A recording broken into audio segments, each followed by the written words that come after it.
No denying it. When Fiona was first born, the zoo was concerned that she would not make it. But as our Tamika artist shows us, there were certain standout moments when Fiona's care team started to believe she would make it.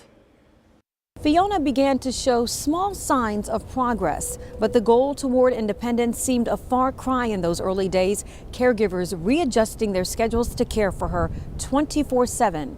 But there were certain moments when they truly felt that Fiona would be okay. Taking Fiona off of the oxygen was a big day. Then slowly but surely, with all the world watching, the adorable baby hippo continued to defy the odds. And it was, again, a step in the right direction. And those first baby steps were a bit shaky. She was mostly staying healthy. She was doing well with the bottles, and we're like, cool, now we can kind of focus on growing up a little and becoming a hippo. And grow she did, as did her appetite, and the bottles of specially formulated milk hand-fed to her multiple times a day. I think the biggest gains that were legitimate gains that we ever saw were as many as 5 pounds in a single day. By then, Fiona was ready to get into this small pool on her own, using a ramp to assist.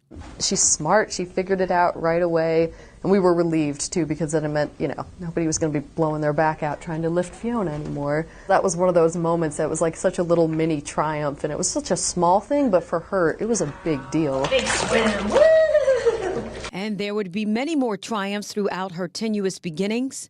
I knew she was totally fine to go in the water, but I was also really nervous to let go of her head and let her nostrils go underwater. And then when she did, she just seemed to have fun and kind of perk up and do really well. Nearly 100 pounds by now, Fiona was learning to navigate much deeper waters, including the outside pool where she instinctively knew what to do, even without the help of divers. And she can hold her breath for at least 2 minutes now at this point. I think a lot of people said that a lot. She's going to be every time she'd hit a milestone, she's a real hippo now. And now it was time for her biggest challenge yet, being reintroduced to the mother from whom she'd been separated since birth. But I was worried BB or Henry wouldn't accept her.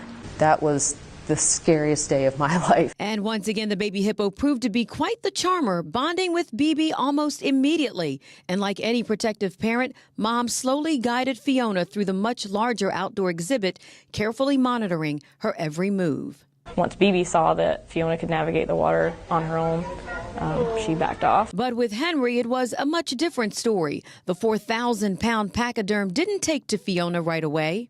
And it took Henry, I think, 2 or 3 days before he finally kind of relaxed and let his guard down.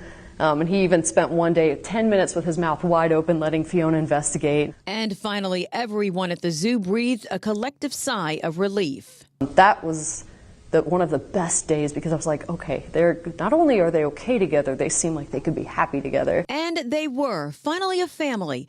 Henry, BB, and Fiona, the tiny little hippo destined for greatness, who taught us all what it truly means to be a survivor.